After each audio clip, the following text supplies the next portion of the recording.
62 years old. In fact, it is documented that China was the 4th country to recognize Kenya as an independent state only 2 days after independence. And it speaks volumes.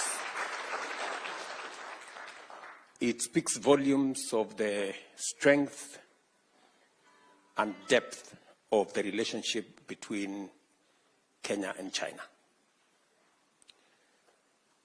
My visit here underscores that solid foundation built over many years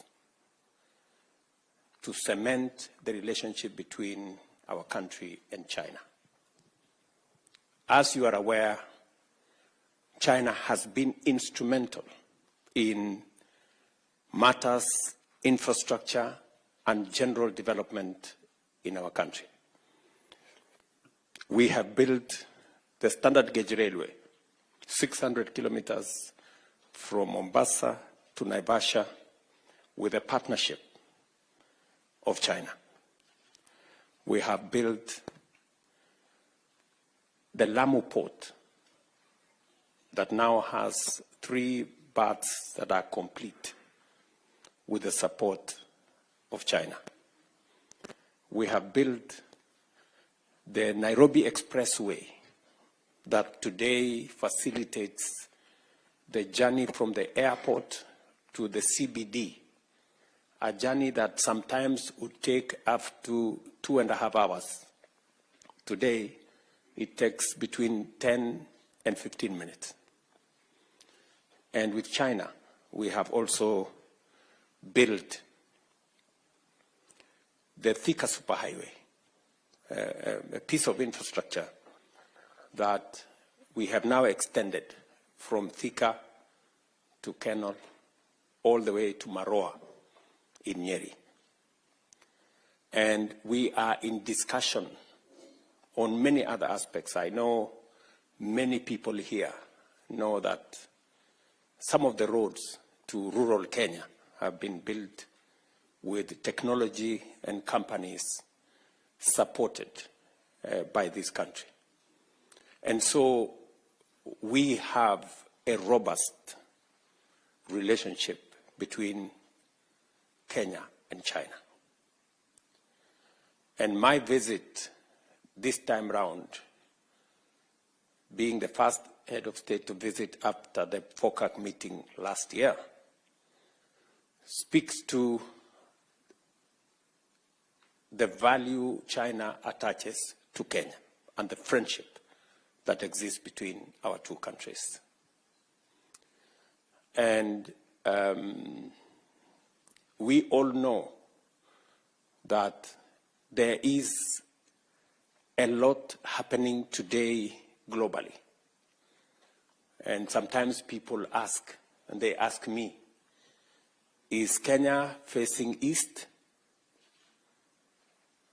to China, or is it facing west to the US? And I have answered that question that Kenya is neither facing east nor west. We are facing forward. And we want to build mutually beneficial win-win relationships with as many friends as possible. And my mission here this time round is to discuss, amongst many things, how we can invest in the future, not just of Kenya, but of our region, with support and partnership of friends like China and others. I have already had conversations on investment opportunities. Many people get worried that we are only discussing loans and credit and things like those. I want to tell you that we are becoming more innovative in how to finance development. There are new instruments that can enable us deliver on public infrastructure using private resources and technology. And that is the kind of conversation we are having with both the public and the private sector in China. We are having a conversation, for example, on how to develop the Rironi-Mau Summit Road,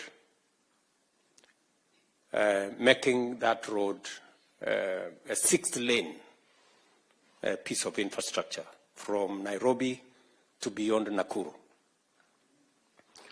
That discussion is among the discussions we are having with both the public and private sector here. And it is my belief that we should be able to begin that construction between June and July this year and take it to its logical conclusion. Beyond Mau Summit, we should be able to take it all the way to the border in Malaba.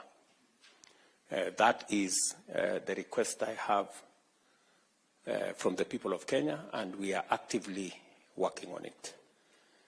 We will also be concluding discussions on the development of road infrastructure. I was here last year, and we signed off on a 2 billion RMB facility that will help us conclude some of the roads in Kenya. We will be discussing investments in other areas of water and how we can leverage the private sector to drive that development of infrastructure. That is why I have officials from the Ministry of Water here. We will be discussing interventions on connectivity between Kenya and China, discussing the connectivity in terms of direct flights between this country and Kenya.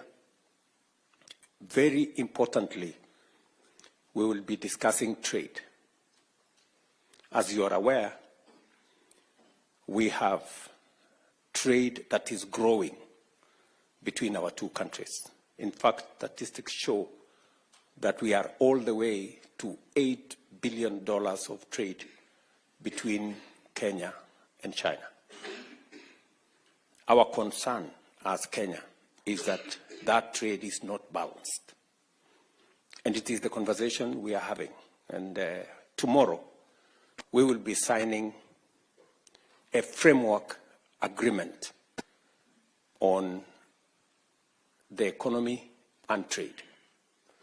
And that framework agreement is going to give us the opportunity to discuss a bilateral trade agreement between Kenya and China.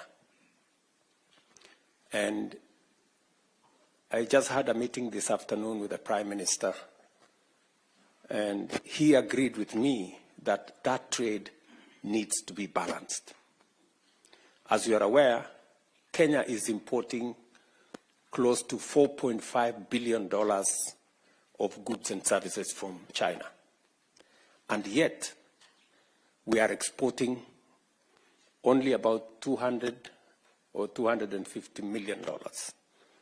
I mean, in Kenya shillings terms, we are exporting about 30 billion shillings to China and importing 600 billion shillings from China. That kind of relationship, we all agree, is not sustainable, is not balanced, and therefore needs a thorough conversation. It is one of the pertinent issues that I have come to sign off the agreement, because immediately we are going to discuss on how we can bring down the barriers on market access by Kenyan tea, Kenyan coffee, Kenyan macadamia, Kenyan avocado, and all other Kenyan products into this country. It is the most feasible way for us to balance trade. As you are all aware, our tea and coffee are premium products globally. In fact, Chinese companies admit that Kenyan tea and coffee is premium coffee, but today it is subjected to tariffs, and that is what impedes the export of our tea and coffee and macadamia and avocados to this country. And the discussion we are going to have is how we can have a preferential trade agreement that gives Kenya preferential access, the same way we have a AGOA that gives duty-free, quota-free access for our goods to the US. The discussion we're going to have is that of a duty-free, quota-free access to the Chinese market for our products. That way, we can export more to this country, export better products, and we're going this time around to be exporting processed agro-products into this market.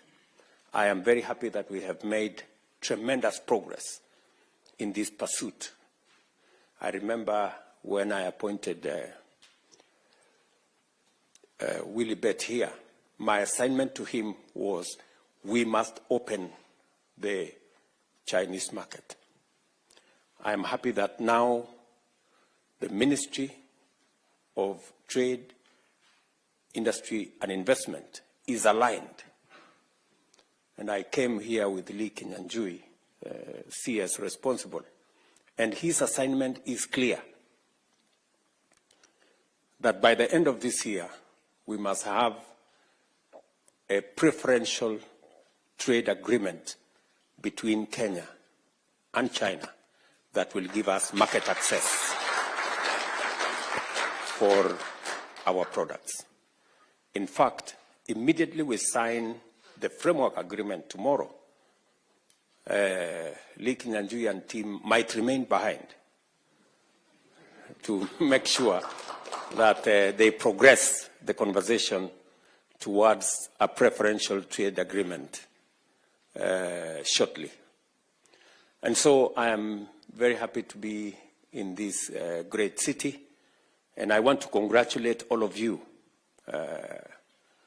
whether you are students or professionals or business people, for daring abroad and doing what you're doing in China, either sharpening your skills in schools, colleges, and universities, or you are deploying your knowledge and expertise in the professional space here in China, or those of you who are doing business. And when I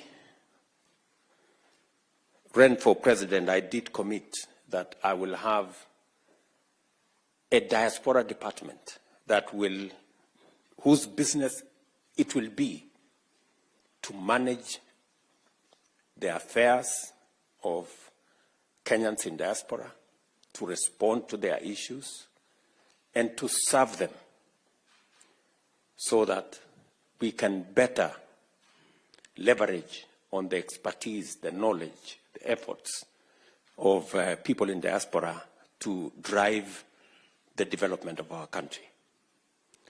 I'm very happy with what Roslyn Jogu, my CS, my PS for Diaspora Affairs, working under PCS here, and him and his team with Isaiah here and all the other members of that team will continuously work with the embassy staff to see to it that Kenyans in the diaspora are served as best as we can, just the same way we work for the rest of Kenyans at home. Finally, I am sure you are following on developments back home in terms of the implementation of our program and our plan. Just so that you know, our housing program is underway. We have close to 150,000 houses being built around Kenya. Majority of them will be ready this year. In fact, I will be handing over keys to the first 4,000 units next month, and it will be continuous. You now have an opportunity working in the diaspora to buy some of those housing units.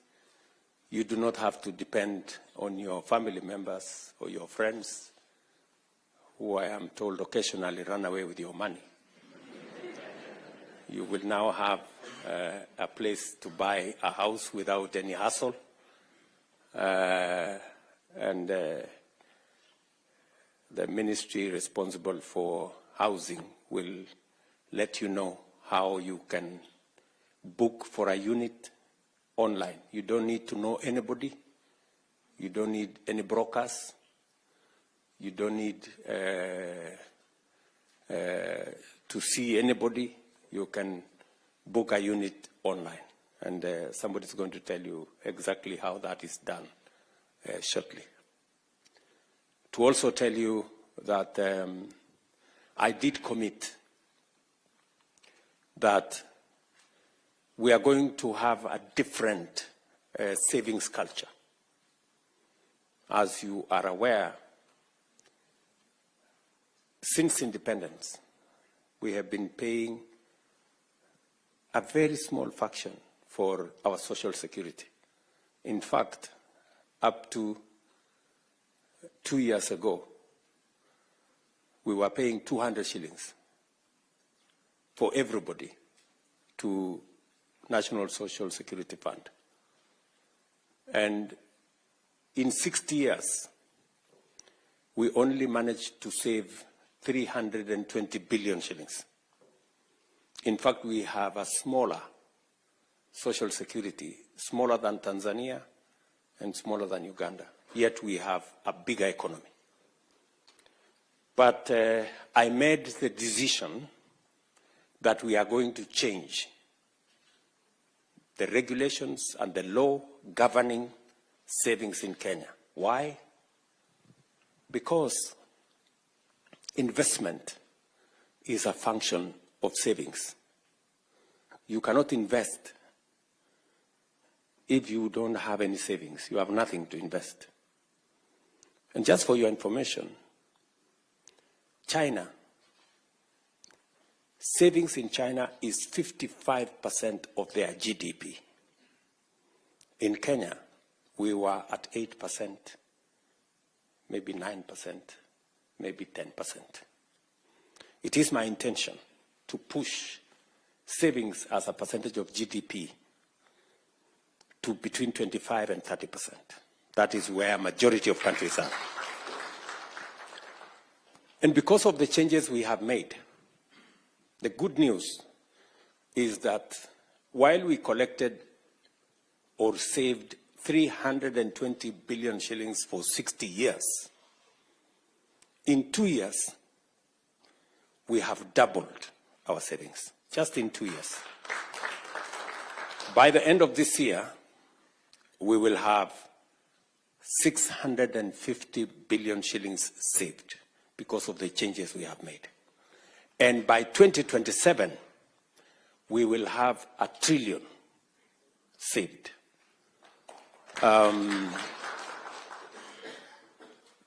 That is why I am not very popular with people who don't want to save. But for the people who want to save, they know what difference that is making. And that is how we are going to stop borrowing from other countries. We will be borrowing from our own savings to finance our own development. And if we must pay interest, let us pay interest to our own workforce in Kenya who are saving, instead of paying interest for, I don't want to mention countries where we are borrowing, where we are borrowing money. You know, the money we are borrowing from China, for example, is savings of the Chinese people, right? And you know that we are paying interest, and we are not paying small money. Why would we not pay Kenyans who are saving? That's the question I ask. So I'm very happy with the progress that we are making, and progressively people are beginning to see the reality of some of the interventions we are undertaking. I am also sure that you are aware that we have reformed our funding of our education system. We have straightened the CBC program that your chairman talked about. In 2022, there was a very big debate as to the implementation of CBC and the direction it was going. Immediately I came into office, I set up a presidential task force that gave us a way forward. And in 2 years, we've hired a record 76,000 teachers to support that program. We have changed the funding model. Today, the 23 universities that were almost bankrupt, if you speak to the vice chancellors of those universities, they will tell you the new funding model. And I have one chancellor here, who is a member of the diaspora. This chancellor of Cooperative University. He will tell you that that new funding model has made a whole difference in funding our universities and making sure that children, especially from poor backgrounds, get scholarships up to 90%, so that we give equal opportunity to all our children and that our education system leaves no child behind. You may also want to know that we have rolled out our universal health coverage program, commonly known as Taifa Care or SHA. And I was looking at the numbers last night. I get a report every evening at 10 p.m. And yesterday, 55,000 Kenyans registered. On average, every day, between 45 and 60,000 Kenyans register.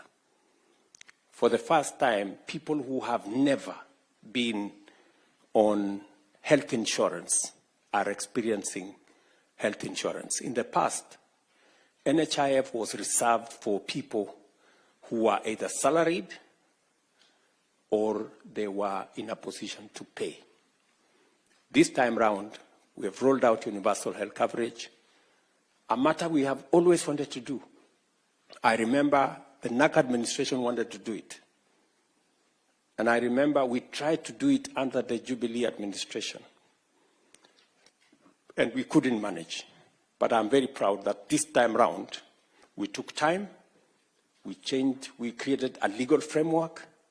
We took almost 2 years of planning, crafting the right framework, the right legislation, the right regulations. And today, I can proudly say that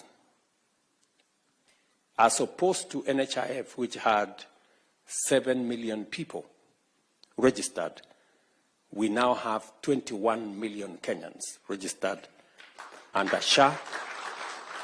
And I am confident that we will get finally, with the registration that is going on now, we will finally get to universality on matters health. And the program gives everybody a chance. For those who can pay, you pay in accordance with your income. And for those who cannot pay, the government of Kenya will step in to pay for indigents and the people who do not, who cannot be able to pay.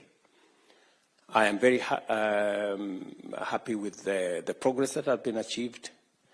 And you now from the diaspora can pay health insurance for your family members if you want to. You can, from the comfort of your office, you can register yourself. Members of your family can be registered. You can register your dependents. You can pay for them online, and you don't have to go to any office. Today, we have moved Matters Health to a digital platform. Imagine those, whenever you went to hospital, the doctor used to write on a piece of paper. And it graduated to an exercise book. Somebody had an exercise book the doctor wrote somewhere. We no longer have the exercise books. Now it is on a digital platform. You don't have to carry no exercise book. All you need to do is to go to a hospital, produce your ID, and your health record will be pulled from a digital platform.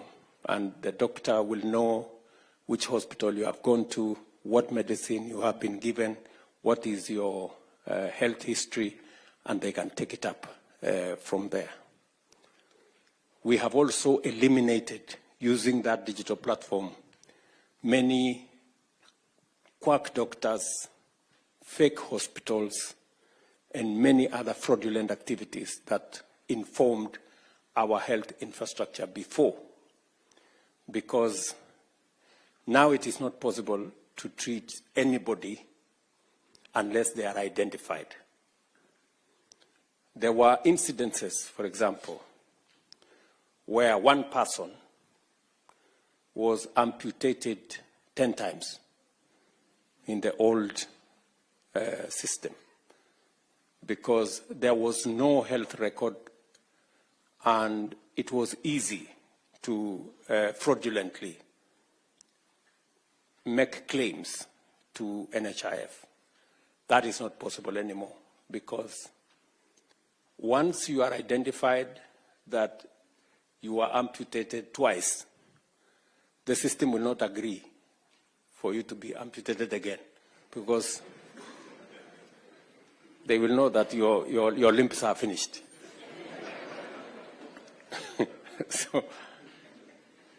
So we also had incidences of very small hospitals which were performing very many surgeries. That again has been brought under control. Unfortunately, there will be some casualties.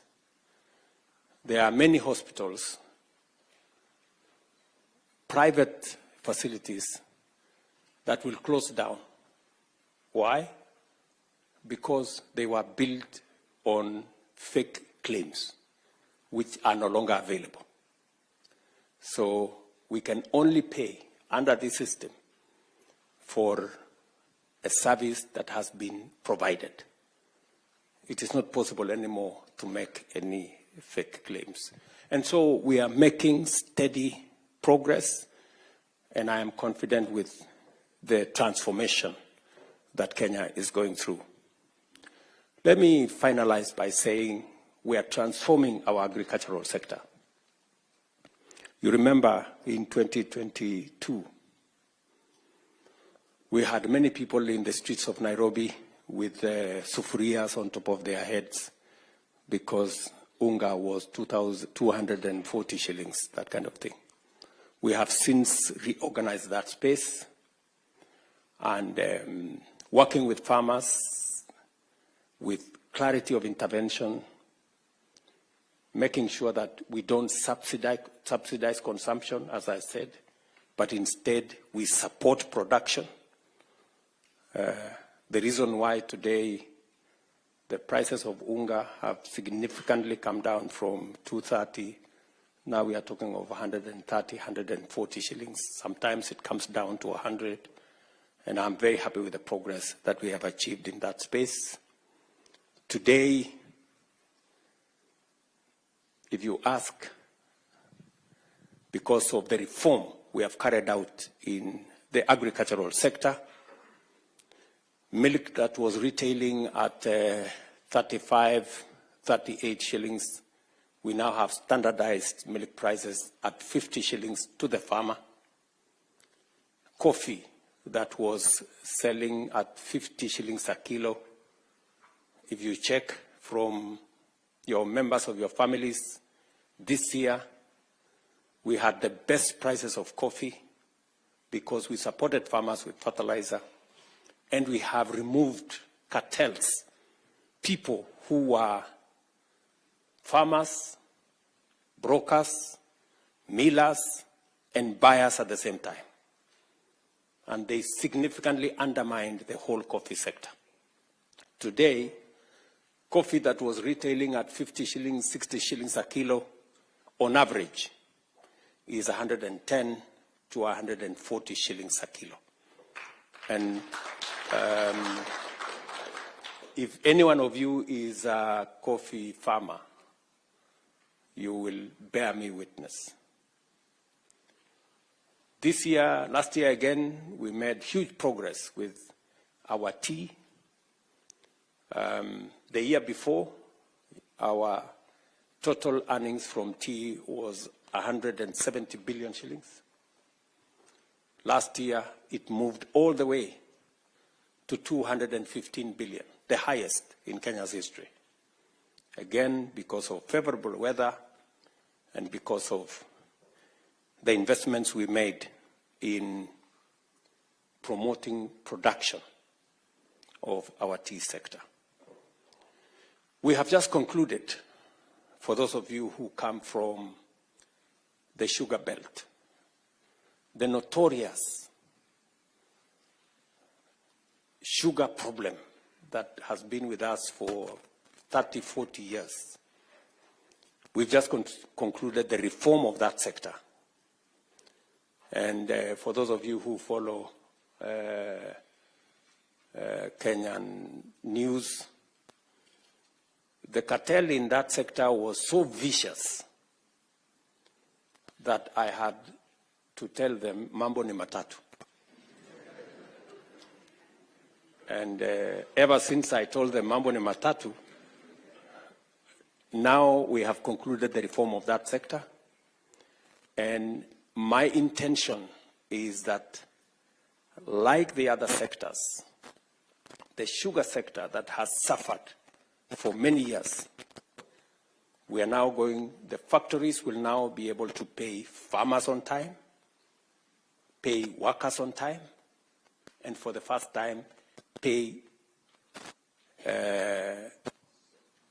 bonus to sugarcane farmers. The first factory did that last year. That is Mumias. And this year, we have concluded the reform process of Chemelil, Miwani, Mohoroni, Soni, and Zoya. And by the end of this year, you will see a very big difference. Just because of the interventions we made. Last year, contrary to what we have done all the years, we imported very little sugar. And in the next 2 to 3 years, Kenya will be a sugar exporting country. Because of the interventions we made, 200,000 acres of new land was put under sugar production, because farmers can now see that there is seriousness in the sugar sector. So, this is the interventions we are making as a government. We are pulling our country in the right direction, and I am very confident that Kenya is going to be a better place for all of us. We must consistently, persistently work together towards making Kenya this great country that we all want it to be. It is not going to happen overnight. It is not going to be easy, but it is worth all our effort to make it work. I have every intention to make it work. And I am committed to transforming this, our country.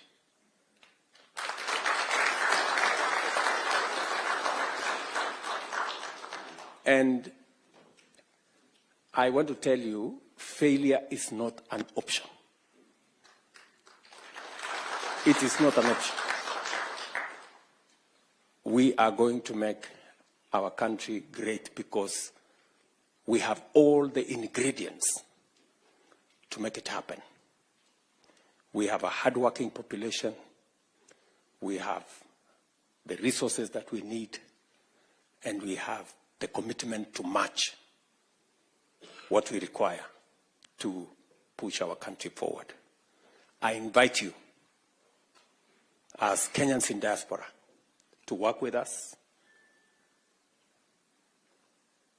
to leverage on all the possibilities that exist for us to forge a collaboration, a coalition of making our country succeed.